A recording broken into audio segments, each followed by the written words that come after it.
Hola mi estimado hermano, espero que estés muy bien. Bienvenido a la segunda capacitación de diáconos y diaconisas. ¿Has podido hacer el desafío de la semana pasada o de esta semana? Poder saludar a 3 hermanos nuevos, poder estar pendiente o preguntar si hay alguna familia que necesita ayuda o alguna persona con discapacidad que no ha ido a la iglesia y necesita ayuda. Te animamos a poder hacer el desafío que hemos presentado. Hoy vamos a hablar sobre el cargo y quiénes lo deben ocupar, su significado, la elección, la ordenación y las calificaciones, ¿ya? Vamos a hablar sobre eso. ¿Cuál es el modelo del diácono de acuerdo a lo que dice la Biblia? Debemos considerar que el modelo del diaconado es el que presentó Jesús. En Marcos capítulo 10, versículo 45, él dice, porque el Hijo del Hombre no vino para ser servido, sino para servir y para dar su vida en rescate por muchos. Entonces, el diácono, y esta frase sería, no vine para que me sirvan, sino para servir. Un ejemplo práctico que podríamos colocar en esto es que si alguien llega a la iglesia tarde, en vez de retarlo o de humillarlo, lo abrazamos y le ayudamos para que pueda entrar en paz. Si alguna persona o algún hermano o amigo hace mucho tiempo no viene a nuestra iglesia, en vez de decirle, oh, qué bueno que apareciste, lo saludamos alegremente y lo invitamos a formar parte de nuestra comunidad con sutileza, con amor y con respeto. Y si alguien comete un error, el diácono no se burla de ellos, sino que también corrige con respeto, en privado, lo abraza, lo contiene.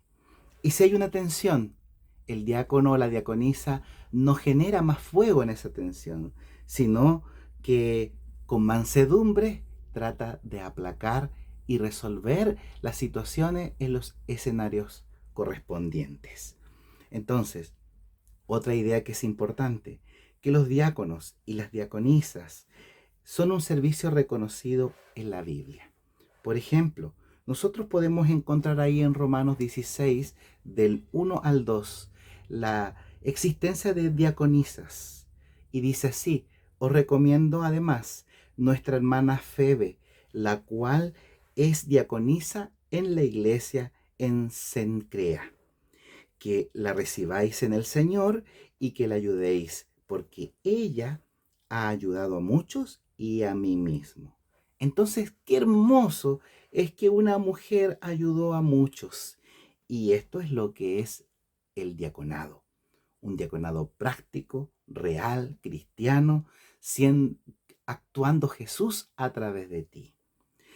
Es algo tan solemne y tan hermoso y tan serio que reviste una responsabilidad y una bendición que, como tú sabes, una comisión de nombramiento propuso a tu iglesia tu nombre en oración, en reflexión, y la iglesia, al expresar su votación en mayoría, decidió que tú fueras nombrado diácono para este periodo, que puede ser de 1 año o 2 años, de acuerdo a lo que la asamblea ha determinado.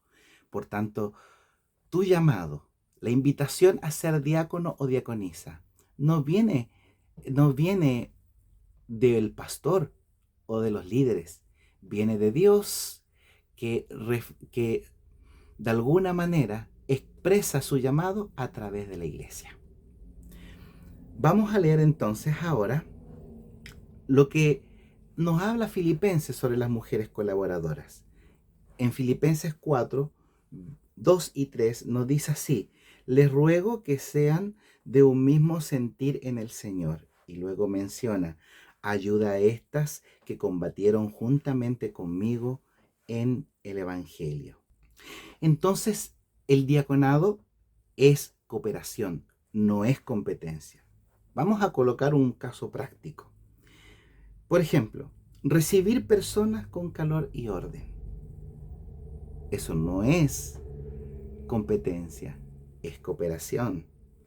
Es de esa forma se expresa el servicio. cuida la reverencia y el ambiente de los cultos, apoyar las ceremonias como bautismo, ungimiento, cena del Señor, visitar a aquellos que necesitan ayuda, personas con discapacidad, enfermos, adultos mayores, personas que cuidan a otros. Cuidar necesidades, esas necesidades son reales. Proteger la dignidad y hablar con respeto, con discreción y con orden. Entonces aquí la idea clave es que el servicio debe ser con dignidad y el orden con amor. Otra idea que quiero plantear es sobre la elección. Que la elección no es por popularidad, sino es por espiritualidad. Si tú lees en Hechos capítulo 6, versículo 3, ahí los apóstoles dicen: buscad, hermanos, a 7 varones de buen testimonio, llenos del Espíritu Santo y de sabiduría. Por tanto, aquí nos dice que hay algunos filtros. Un buen testimonio, o sea, que sea coherente, que haya respeto y que sea confiable, lleno del Espíritu Santo, que se note en su carácter, que tiene un carácter manso, que escucha la voz de Dios a través de su palabra, a través de los líderes de la iglesia, de las situaciones que le ocurre, que es una persona de oración y que hay humildad. Sabiduría, ¿qué significa? Que resuelve problemas sin crear conflictos más allá de eso.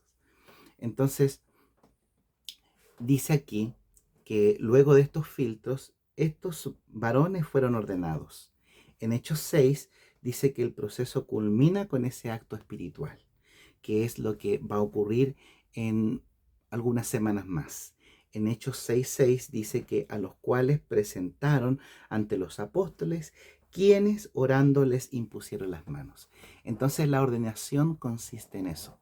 La ordenación consiste en que en una reunión donde esté la asamblea de la iglesia, tú vas a pasar adelante y pastores ordenados por la iglesia adventista y fielmente en comunión con ella, van a colocar sus manos en ti para orar para que este servicio que tú vas a hacer al Señor, al cuerpo de Cristo, pueda ser bendecido. Que por medio de tu trabajo puedas cuidar la unidad y la misión pueda correr, como dice aquí la palabra de Dios.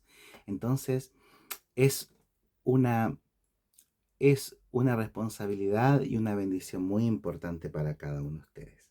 Otra cosa que nos enseña, que el cargo no es un premio, la ordenación no es un premio, es una responsabilidad consagrada. Se apartan a esas personas para esa responsabilidad. Y 2, se entra al servicio con oración, con reverencia y también con compromiso. Otra idea, ¿cuáles son las calificaciones que nos muestra la Biblia sobre, eh, sobre el diácono y la diaconisa? Leamos ahí en Primera de Timoteo capítulo 3. Ahí nos habla sobre un estándar. Primera de Timoteo 3:8 dice: los diáconos asimismo deben ser honestos, sin dobleces, no dados a mucho vino, no codiciosos de ganancias deshonestas. Entonces, luego dice en el versículo 9, que guarden el ministerio de la fe con limpia conciencia. Versículo 10, y estos también sean sometidos a prueba primero, y entonces ejercen el diaconado. El versículo 11 dice que las mujeres asimismo sean honestas, no calumniadoras, sino sobrias, fieles en todos. Versículo 12, los diáconos sean maridos de una sola mujer y que gobiernen bien sus hijos y sus casas. Ahora, ¿cómo traducimos esto en parte práctica? Ser honesto y sin doblez, ¿qué significa? Que usted sea lo mismo en público y también en privado. Cuando se reúne en la iglesia, como también en su casa, con sus vecinos, en su trabajo. No codicioso, sino que haya transparencias en su forma de sus finanzas, de su trato con los vecinos, familiares, si es un emprendedor, que también haya transparencia, transparencia también con las ofrendas y los recursos, que no haya aprovechamiento. Limpia conciencia, vida espiritual real y no doble vida. Sometido a prueba, ¿qué significa? Que no debe apurarse. La iglesia no se apuró para poder elegirle como un diácono y una diaconisa, sino que discernió esto con oración y con reflexión. Que no sea calumniadora. ¿Qué significa eso? Eso es clave. Es cuidar nuestra lengua, lo que decimos. No generar más conflictos, no permitir que la murmuración sea. Si alguien viene a quejarse de otra persona, lo primero que usted debe decir es: ¿pudo hablar directamente con esa persona? ¿Cumplió lo que dice Mateo 18, como nos enseñó Jesucristo? Y debemos cuidar, porque si hablamos de más, contaminamos la iglesia. Y no me refiero nuevamente a la estructura, sino que al cuerpo. Qué importante esa parte. Sobrios y fieles, ¿qué significa? Que es un carácter estable, no explosivo, que tenga dominio propio, que sean constantes. Entonces, ¿cuál es el desafío que queremos presentar en esto? El desafío es bien sencillo. Usted va a leer 1 de Timoteo con oración, 3 del 8 al 13 y Hechos 6. Y va a elegir una cualidad, solamente una cualidad que usted necesita fortalecer, solamente una. Vamos a ir de menos a más. Y va a pedir a Dios que vaya fortaleciendo esa cualidad. Vaya colocando esa cualidad en usted, si es que usted siente que no la tiene aún. Entonces, tiene o puede definir una acción semanal para que esa cualidad sea fortalecida. Por ejemplo, si usted dice que necesita dominio propio, bueno, alguna actividad en esa semana para poder hacer eso. ¿Cómo también podemos hacer acciones? Llegar 15 minutos antes a las reuniones de la iglesia para poder servir, orar cada día por lo menos 5 minutos por la unidad de la iglesia y para que para que esa cualidad que usted ha elegido sea fortalecida. Pedir perdón a quien hirió, también se puede hacer. No repetir comentarios. Si algo le preocupa, hablarlo directamente con los líderes. Entonces, ahí dejamos los desafíos y te animamos a poder hacerlo.